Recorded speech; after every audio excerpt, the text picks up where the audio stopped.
Welcome to Kenton's videos. Enjoy the video. Start by matching the cable to your device, Lightning or USB-C, because the connector defines compatibility. You check serial text and any MFI marking. These clues show Apple certification. Once done, examine connector finish and wait. Apple cables feel smooth, not brittle. Make sure to compare part numbers stamped on the cable against your device's recommended part. If you do this first, you avoid wasting time on wrong connectors, and you prepare to verify authenticity in the next steps. Now scrutinize physical details closely. This is where counterfeits fail. You use bright light to examine mold seams and pin layout because originals have tight tolerances and clean edges.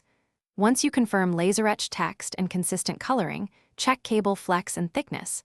Apple wires bend smoothly, not like cheap, stiff plastic.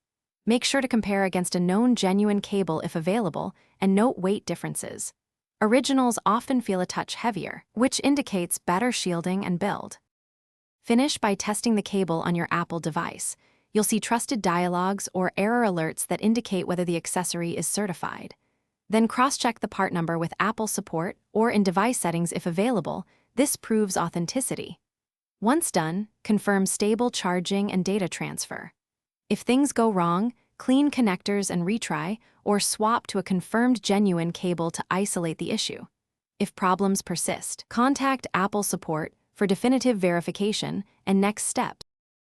Thanks for watching. Consider subscribing if we helped you.